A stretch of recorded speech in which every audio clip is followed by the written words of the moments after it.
10,000 का लश्कर लेकर इमाम हुसैन का रास्ता रोकने के लिए जो बंदा आया वो उमर बिन यजीद थे। ये यजीद की फ़ौज की तरफ से आने वाले इंसान 1,000 की फ़ौज लेकर इमाम हुसैन का रास्ता रोका और उनको दूसरी तरफ चलने पर मजबूर किया, यहाँ तक कि कूफा के रास्ते से उनको हटाकर इस रास्ते पर लाया। लेकिन एक बात है कि कभी भी मौला हुसैन के साथ इन्होंने बदतमीजी नहीं की। इमाम हुसैन को हाथ एक तरफ मूव करते हुए जा रहे थे और ये कह रहे थे कि मैं तो सिर्फ हुक्म का पाबंद हूँ, मुझे कूफा के गवर्नर इब्न ज़ियाद ने जितना कहा है मैं उतना कर रहा हूँ। यहाँ तक कि जब ज़हर की नमाज की अज़ान होती, असर की अज़ान होती, तो इमाम हुसैन ने इनसे पूछा कि हो तुम अपनी जमात अलग करोगे या हमारे साथ? और बिन यजीद ने कहा भला मैं अपनी जमात कैसे अलग करूं जब रसूलुल्लाह का बेटा इमाम इमाम हुसैन के साथ नमाजें अदा करते रहे, और भी असर भी मगरिब भी इशा भी। इमाम तो करबला के मैदान में हुसैन ही थे, अगरचे बदले मुकाबिल में यजीदी आए थे, लेकिन जब नमाज होती थी तो हुसैन आज़म के पीछे सबकी नमाज होती थी। अब जब नमाजें हो रही थी, ये मुहर्रम का महीना है, 7 मुहर्रम से लेकर 10 मुहर्रम तक सरकार इमाम हुसैन को इन्होंने रोका और एक तरफ उतरने पर मजबूर भी किया।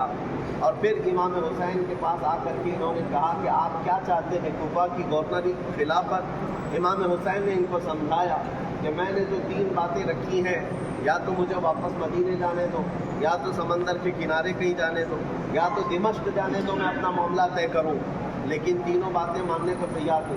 और बिन यजीद को जब ये पता चला इमाम हुसैन जंग नहीं चाहते हैं और इमाम हुसैन खून खराबा नहीं चाहते हैं, तो ये आए और कूफा के गवर्नर की तरफ से भेजे हुए अम्र बिन साद और उसके अलावा जो खोली बिन यजीद थे, इनके साथ गुफ्तगू किया और कहा देखो मौला हुसैन जंग नहीं चाहते, रसूलुल्लाह के बेटे जंग नहीं चाहते, लिहाजा जो वो 3 बातें रख रहे हैं वो उसको मंजूर कर लो।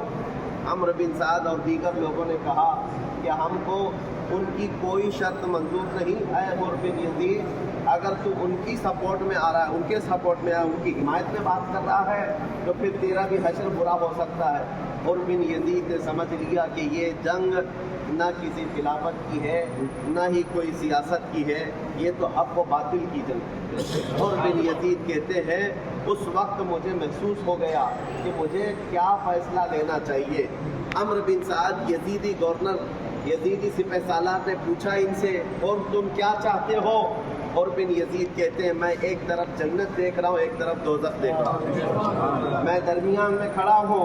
जन्नत मुझे हुसैन की तरफ नज़र आ रही है, दोज़ख तुम्हारी तरफ नज़र आ रही है। लिहाजा मेरा ये फैसला है करबला के इस मैदान में, अगरचे मैं 1000 लोगों का लश्कर लेकर के आया था, सिपहसालार बनकर आया था, ये सारे 1000 ले लो, तुम्हारे लिए फौज मुबारक, मेरे लिए हुसैन का कदम मुबारक।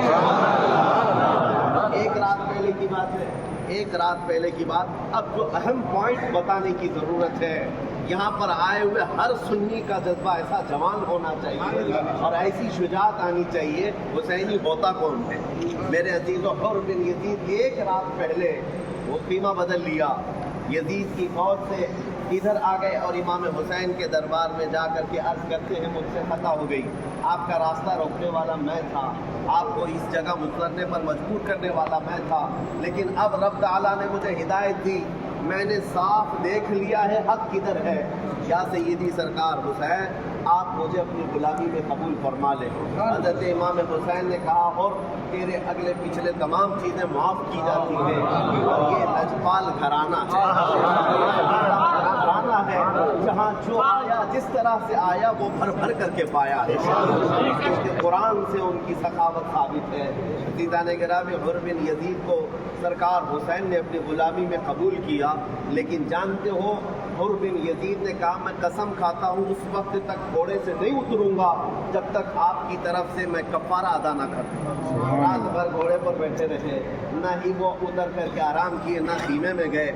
जब सुबह हुई तो फिर हाजिर दरबार हुए, सरकार इमाम हुसैन की बारगाह में कहा آپ سے میں صرف اتنی التجا کرتا ہوں کہ آپ کا راستہ روکنا، آپ کو اس طرف موو کر کے لانا، یہ میری خطائیں ہیں، اور اس وقت تک میرا دل ٹھنڈا نہیں ہوگا جب تک میں اپنے جسم کا آخری قطرہ آپ کی محبت میں نہ بہا دوں۔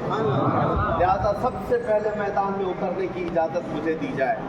یہ کربلا کا میدان پورا جو تیار ہوا، آپ کو پتہ ہونا چاہیے حسین اعظم کی طرف سے پہلے کربلا میں اترنے والا جو بطل جلیل بہادر تھا وہ حر بن یزید۔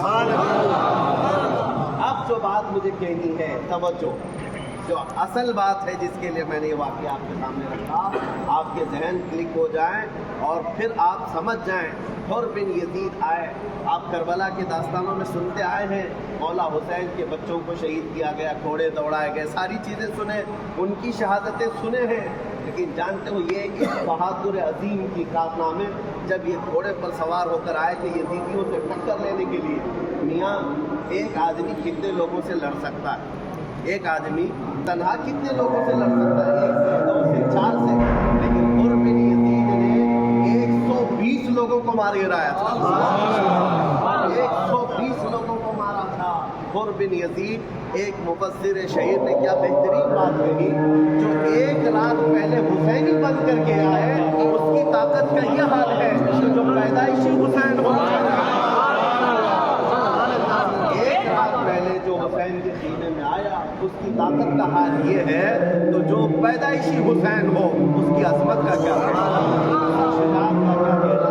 اسی لیے ہم کہتے ہیں میرے عزیزوں، ادھر ادھر اپنی نسبتیں نہ بناؤ۔ مولا حسین کے قدم سے جس کی نسبت ہو گئی پورا زمانہ اس سے ٹکر لینے سے بھی گھبراتا۔ آج بھی وہ نسبتیں ہماری سلامت ہیں، اسی لیے ہم کہتے ہیں مولا